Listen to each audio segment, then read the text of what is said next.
తెలంగాణపై ఢిల్లీ కమలం పెద్దలు మరోసారి ఫోకస్ పెంచారు. అసెంబ్లీ ఎన్నికలకు ముందు వరుస పర్యటనలతో హోరెత్తించిన కమలనాథులు ఎంపీ ఎన్నికలను టార్గెట్ గా పెట్టుకున్నారు.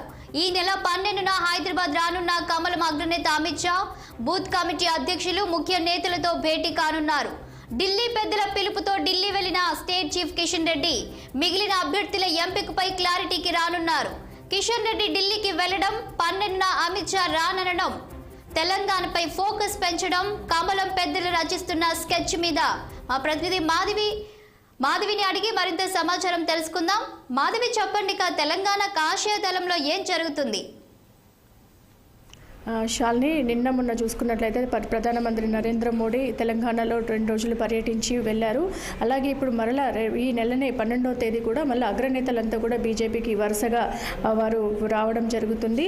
ఇలాగే ఇప్పుడు చూసుకున్నట్లయితే ఇప్పుడు ఈ ఎలక్షన్స్ ముందు కూడా వారు 12వ తారీఖు హైదరాబాద్లోనే 35,000 మంది పోలింగ్ బూత్ అధ్యక్షులని సమావేశం ఏర్పాటు చేయనున్నారు. రాబోయే లోక్సభ ఎన్నికలే ముఖ్య ధ్యేయంగా వారందరినీ కూడా అలర్ట్ చేసే విషయంలో అమిత్ షా మరలా హైదరాబాద్ రాబోతున్నారు. అలాగే ఈరోజు కిషన్ రెడ్డి కూడా ఢిల్లీ వెళ్ళడం జరిగింది. ఇక మనకు మిగిలిన సీట్లు అంటే మొన్న ఫస్ట్ జాబితాలో విడుదల చేసిన 9 సీట్లు కాకుండా మిగిలిన 8 సీట్ల కోసం కూడా ఈరోజు వారు మీటింగ్ ఏర్పాటు చేయనున్నారు.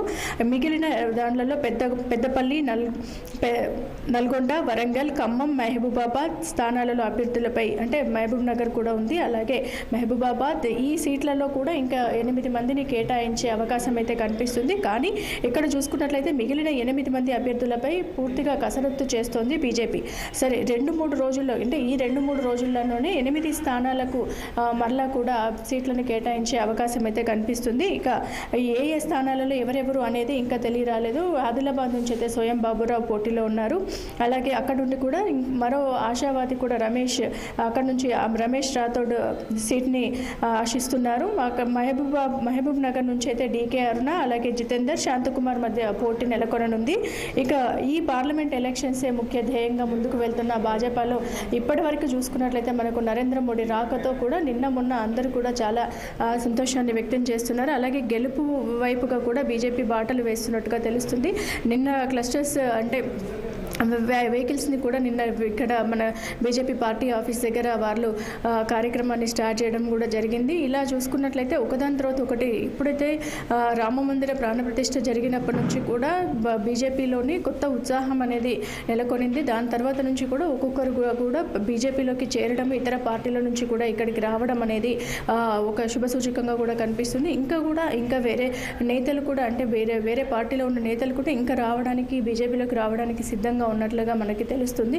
ఇంకా చూసుకున్నట్లయితే ఇప్పుడు ఈ బీజేపీ ఎలక్షన్స్ అంటే పార్లమెంట్ ఎలక్షన్స్లలో దాదాపుగా 12 నుంచి 14 సీట్లు వస్తాయనే ఆశాన్ని వ్యక్తం చేసిన బీజేపీ ఇప్పుడు నరేంద్ర మోడీ రాకతో మాత్రం 17కు 17 సీట్లు వస్తాయనే ధీమాని, నమ్మకాన్ని మాత్రం వాళ్ళు వ్యక్తం చేయడం జరుగుతుంది. ఇంకా కరీంనగర్లో చూసుకున్నట్లయితే కరీంనగర్ నుండి బండి సంజయ్ ఈ ప్రజాహిత యాత్రను మాత్రం ఇక్కడ హైదరాబాద్లో వేరే క్లస్టర్స్లలో ముగించినా కానీ బండి సంజయ్ మాత్రం ఆయన ప్రజాహిత యాత్రను మాత్రం ముగించకుండా ఈ రోజు కూడా కంటిన్యూ చేయడం జరుగుతుంది. ఇంకా ఇదంతా కూడా ఒక గెలుపుకి బీజేపీ దగ్గరగా వెళ్తున్నట్టుగా తెలుస్తుంది. ఇంకా కాంగ్రెస్ అలాగే బీజేపీ మధ్యలో గట్టి పోటీ ఉండేలాగా కూడా తెలుస్తుంది. అంటే బీఆర్ఎస్ ఎలాగూ అంటే ఇప్పుడు అసెంబ్లీ ఎన్నికల్లో బీఆర్ఎస్ ఓడిపోవడం వల్ల కూడా ఇప్పుడు ఉన్న ఈ కాంగ్రెస్కి అలాగే బీజేపీకి మధ్య హోరాహోరీన పోటీ జరిగే అవకాశం అయితే కనిపిస్తుంది. శాలిని, మాధవి, అలాగే మనం చూసినట్లయితే ఇప్పుడు కిషన్ రెడ్డి అయితే ఢిల్లీకి వెళ్ళినట్లు సమాచారం. అయితే ఢిల్లీలో కిషన్ రెడ్డికి రానున్న క్లారిటీ ఏంటి? అలాగే ఇప్పుడు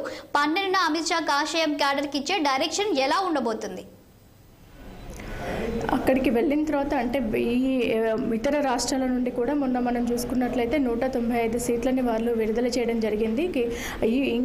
ఇంకా మిగిలి ఉన్న సీట్లని కూడా ఒక్కొక్క రాష్ట్రం నుంచి ఒక్కొక్క అధినేతను వాళ్ళు పిలవడం జరుగుతుంది. ఒక్కొక్కరితో పాటు ఒక 1 అవర్ చర్చించడం జరుగుతుంది. అంటే ఒక్కొక్క క్లస్టర్ నుంచి ఒక్కొక్క నియోజకవర్గం నుంచి వారికి 2 పేర్లు వినిపిస్తున్నాయి. అందులో ఎవరు అయితే గట్టి పోటీ ఇవ్వగలరో వారు ఆ అభ్యర్థులను మాత్రం వీళ్ళు ఎన్నుకునే అవకాశం కనిపిస్తుంది. కాబట్టి దానికి ఇంకా మనకి ఇవాళ వెళ్ళారు కిషన్ రెడ్డి. నైట్కి మీటింగ్ జరిగిన తర్వాత మనకి 10కి సెకండ్ జాబితా మాత్రం విడుదల అవ్వడానికి అవకాశం కనిపిస్తుంది. శాలిని, అదేవిధంగా ఇక 12న అమిత్ షా రానున్నారు. కాషాయం క్యాడర్కి ఇచ్చే డైరెక్షన్ ఎలా ఉండబోతుంది ఈసారి? అంటే పోలింగ్ బూత్ వాళ్ళకి ఇప్పుడు అంటే ఇంతకుముందు వచ్చినప్పుడు అగ్రనేతలందరికీ కూడా ఆయన దిశానిర్దేశం చేసి వెళ్ళారు. ఇప్పుడు ఎన్నికలు సమయం దగ్గర పడుతున్న సందర్భంగా కేవలం పోలింగ్ బూత్ అధ్యక్షులతో మాత్రమే దాదాపుగా 35,000 మంది పోలింగ్ బూత్ అభ్యర్థులతో ఈ సమావేశాన్ని ఏర్పాటు చేయడానికి సిద్ధంగా ఉన్నారు అమిత్ షా. Thank you Madhavi.